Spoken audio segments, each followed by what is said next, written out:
Yeah, today we're talking about consciousness again. Okay, let's get into it.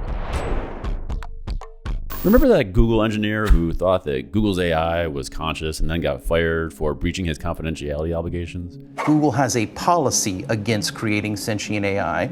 And in fact, when I informed them that I think they had created sentient AI, they said, no, that's not possible. We have a policy against that. You know, we do have some of the transcripts that you shared.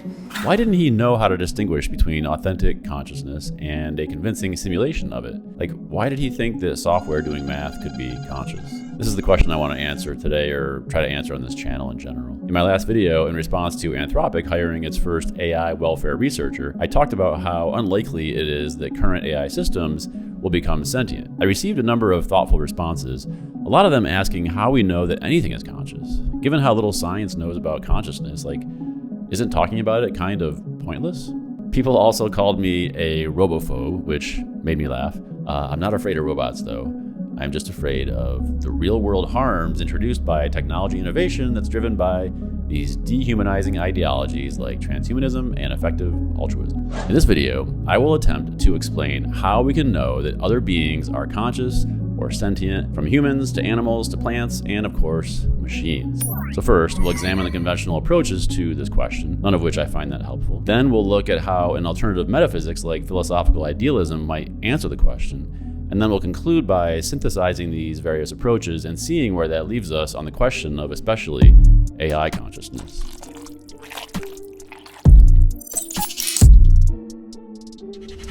For those who are new here, I started my career 30 years ago as an AI researcher in the AI lab at Clarkson University. And then I worked in Silicon Valley for a few decades as an engineer and technology lawyer. And I spent the last decade or so studying consciousness and philosophy, both experientially and academically, including a master's in philosophy, cosmology, and consciousness. So I guess you could say I have been thinking about this stuff for a while. So with artificial intelligence and the global sprint to AGI, this is the first time that we are trying to use technology to enter the realm of consciousness. Although I guess you could argue that quantum physics was an inadvertent entry into that mysterious realm 100 years ago. But whether AI researchers realize it or not, suggesting the possibility of conscious machines is forcing us to reconsider the metaphysical assumptions of science and requiring that we bring philosophy back into the mainstream conversation. Let me explain. By entering the realm of mind and consciousness, AI companies are attempting to tackle the most profound questions ever posed, but approaching it as if it is an engineering problem rather than a question of philosophy or metaphysics. After all, it's a simple matter to manipulate nature into gadgets, but Silicon Valley has moved on from gadgets. It is the age of intelligence after all. I think science, and especially the success of technoscience in giving us technological advances over the past couple hundred years or 200 years, has tricked us into thinking that everything is easy, that everything amounts to an engineering problem. But making a conscious being is an entirely different matter from making a smartphone out of sand, precious minerals, and electricity. By the way, remember that we're talking about the third kind of consciousness that I defined in my last video. So if you haven't seen that, check that out. But today we're talking about phenomenological consciousness, or qualia, these experiences of what it's like to be you. The first conventional answer is an argument from analogy. You have a mind and subjective, qualitative experiences that result in behaviors like smiling and crying and talking, which correlate to inner states like happiness, sadness, and imagination. And you can observe other humans and animals to some extent with similar behaviors.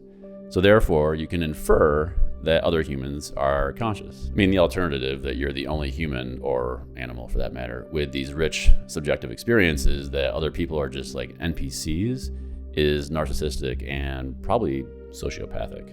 What about verifying consciousness by measuring brain activity with an EEG? That actually doesn't help us much either.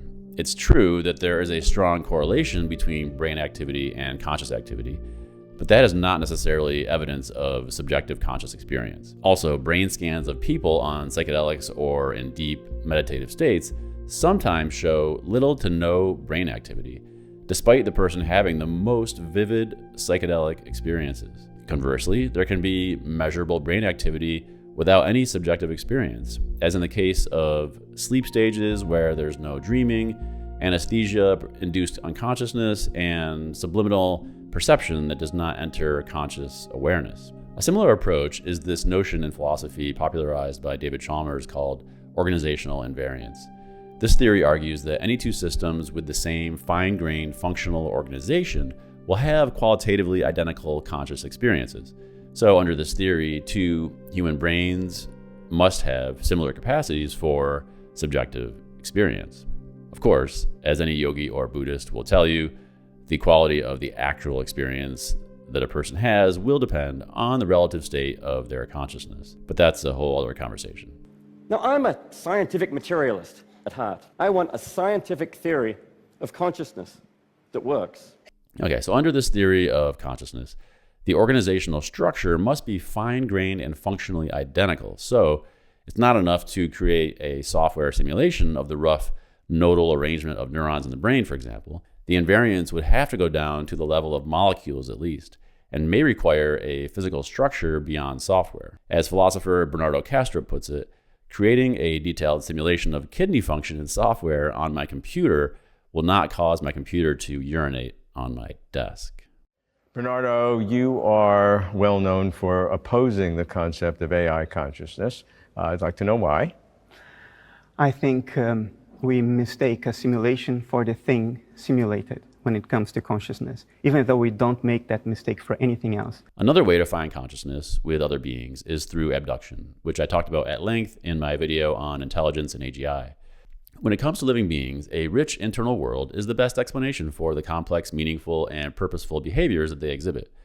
When we see a person crying, it's probably because they are experiencing the emotion of grief or sadness, not because they're running some artificial crying algorithm. But this obviously gets tricky with robots and AI systems.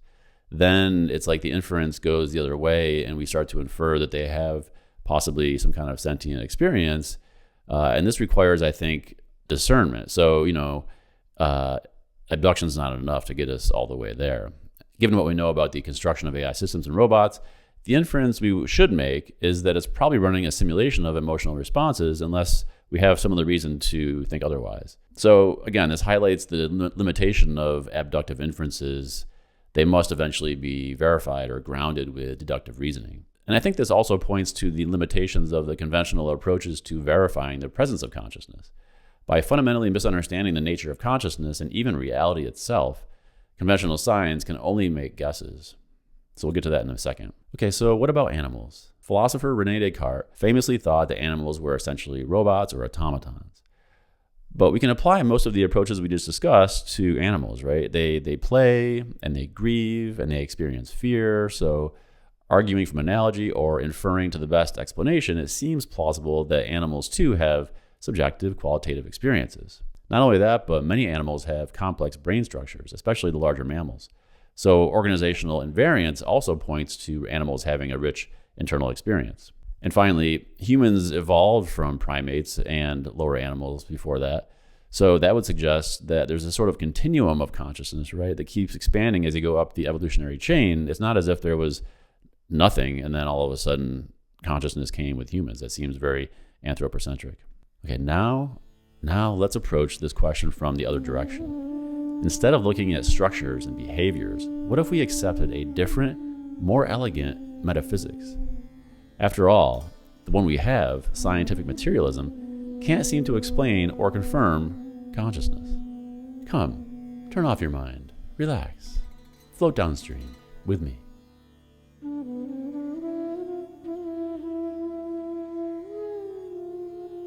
The predominant worldview that most of us are born into says that matter, or after Einstein, I guess matter/energy, is fundamental. So in this view, the nature of reality is fundamentally material. This view is called physicalism or scientific materialism, but it's a relatively recent worldview in the grand sweep of human history, like it's only been around for a couple hundred years. And it may come as a surprise to you that there have been a number of philosophical schools over the millennia that have proposed that mind or consciousness is actually fundamental rather than matter. So what does that mean? So these schools of thought include various forms of Hinduism or Yoga Vedanta, like classical tantric yoga, and at least one strain of Buddhism known as Yogacara Buddhism, and from the Western tradition, analytic idealism. But what does it mean for consciousness to be fundamental instead of matter? It means that everything that exists, including your furniture, your phone, your body, your brain, they all exist within this universal consciousness and are made of this consciousness. So the seeming solidity of things, this chair or this microphone, it's simply a function of the interaction between differentiated consciousnesses within this larger consciousness. The structure and patterning of universal consciousness is still, after all, the laws of physics.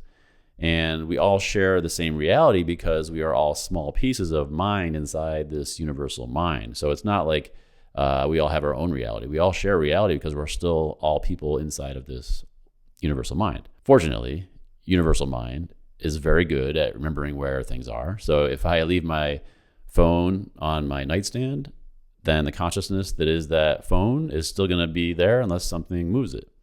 So just like there is something that it's like to be you, there is something that it's like to be universal consciousness under this worldview. Of course, we can't comprehend what that experience is like to be universal consciousness, but the Vedic and Tantric view is that this consciousness, this universal consciousness, has basically chosen to differentiate itself into all these different finite consciousnesses as an act of play, as a sort of as a game, as an act of love as well. So it's this kind of I like this view because it gives you this sense of lightness and playfulness in the cosmos, basically. Typically, some sort of water analogy is used to paint the picture here. So you could say the cosmos is like a great ocean, and living things, conscious beings, are waves upon that ocean, temporarily separate, but never fully separate. Or the cosmos is like a great river, and we are all eddies or whirlpools in that river, temporarily self-reflecting for a time. I realize that all of this takes a minute to wrap your head around. It's so foreign, it's so bizarre, right? And that's because we've been acculturated, I think, into thinking in these materialist terms, but if we had been born into an idealist culture, it would seem perfectly natural. Okay, so how does this mind-bending view of reality help us to answer this question about the consciousness of other beings? Well, in idealism, our bodies and brains are what our little piece of consciousness looks like from the outside. So just pause and take a moment to really kind of take that in. So when you look at other people, you are seeing a persistent yet changing outward manifestation of their temporal eddy of universal consciousness. Even a brain scan of your brain activity is just a view from the outside of your internal conscious subjective state. Within idealism, when universal consciousness separates into these finite expressions, that is usually life. In other words, life is what individuated consciousness looks like within universal consciousness. Okay, so we're getting there. In short, life arises out of consciousness within consciousness. And not everything has a subjective experience. There is nothing that it's like to be a rock or an iPhone. They're not biological. Instead, in the river analogy, let's say, rocks and iPhones are tiny ripples on the surface of the river, but they're patterns within this universal consciousness, but they're not conscious, self-reflecting whirlpools. They're kind of a lesser, ontological thing, if you want to use that word, So within idealism, we know living beings are conscious because they are small pieces of universal consciousness. Or as the philosopher Alan Watts put it, we do not come into this world, we come out of it as leaves from a tree. As the ocean waves, the universe peoples. Every individual is an expression of the whole realm of nature, a unique action of the total universe. Maybe this sounds too mystical or supernatural for you, but these are not like fuzzy, half-baked notions cooked up in a late-night dorm room. These are robust metaphysical frameworks rigorously tested in both the consciousness of ancient yogis and Buddhists and the minds of respected philosophers. It's a metaphysics that has been around for millennia, and I think it does a better job of explaining everything from these questions about consciousness to the weirdness of quantum physics, far more simply and elegantly than physicalism does. Not only that, but I find this metaphysics more believable or resonant because of personal experiences that I've had. And maybe this will sound cliche, but I've had sacred planet ceremonies and advanced yoga and meditation practices that have given me the direct experience of unity consciousness. So, along with the elegance of the metaphysics, these experiences confirm for me the validity of idealism. And our fundamental self is not something just inside the skin. It's everything around us with which we connect. When you look out of your eyes at nature happening out there, you're looking at you. You can see why this alternative worldview presents challenges for AI consciousness. So far, universal consciousness seems to enjoy separating itself exclusively into various forms of life. In contrast with machines that we have built so far, life is self-regulating, self-perpetuating, and self-directing. It's emergent and self-organizing. Living things do not require maintenance or intervention from outside to thrive and propagate and reproduce, except in the case of injury or illness, I guess. The question then becomes, can we create a machine that will somehow capture this mysterious spark of consciousness? Is there some trick to it? Bernardo Kastrup thinks that we would need to essentially recreate life in all of its wondrous complexity in order to create artificial consciousness. Life so far has created new forms of itself through the gradual process of biological evolution. If we were to do it with intelligent machines, it would be more of an accelerated, non-contiguous leap forward. I mean, maybe that's possible, but viewing it in those terms makes it seem a lot more difficult. It suggests that creating consciousness requires more than simply scaling up the complexity of mathematical algorithms running on silicon with these large language models or machine learning. Not only that, but it's not at all clear that reality or consciousness is fundamentally computational. I mean, that could just be our own fairly recent tendency to see the world as mathematical because of our love affair with the machine metaphor and all the marvelous technologies that has given us. By the way, there is a similar metaphysics called Panpsychism that suggests that consciousness permeates all of reality as well, but that there remains a material or physical world where consciousness is just one property of it. And Panpsychism has what I consider a fatal flaw called the combination problem, which I'll maybe do a video about at some point. But yeah, that's out there. Panpsychism, people love it. It's huge right now, so check that out if you want. We humans have never created consciousness, nor have we ever seen something non-biological have consciousness. Consciousness is still a great mystery, possibly the greatest. We think AI systems can become conscious because physicalism and technoscience tells us that nature, life, and even consciousness are machine-like and computable. So with that line of thinking, if nature and life are mechanistic, then creating a new form of sentient life is simply a question of computation or compute, as the AI companies like to say. But given our current science and our metaphysics, this is not at all clear. Not only that, but I think science has been able to mostly ignore metaphysics and philosophy for the past century, not to mention the discoveries of quantum physics, because it's been so effective at giving us these dazzling technologies and some semblance of technological progress. I mean, I'll bet almost everybody has one of these. That makes us more intelligent. This connects to the cloud. It gets more intelligent every year. Basically, the singularity is going to bring that into our minds. We're going to become smarter. And there's two different things we have in our anatomy that enable us to do that. One is our brain, but we're not the only species that has a brain or even a comparable brain. Elephants and whales actually have a brain that's larger than us. We need to be discerning and rigorous when we're analyzing these questions about consciousness. Because, as I explained in my last video, a determination of consciousness can have enormous implications across all facets of society. I think a failure to be discerning about all this, it leaves these questions and conversations in the hands of transhumanists and rationalists who are fundamentally materialists, despite all their talk of spiritual machines and spreading the light of consciousness throughout the cosmos or whatever. Anyway, maybe just to be safe, we might just do two landing episodes with the Optimus and do the third one with humans. We'll see. So that classic picture of the workers on the Empire State. This is why it's also such an exciting time. The entire techno-scientific project has reached its limits within its own tacit metaphysical confines. Science says that we can only know things through the application of our rational intellect.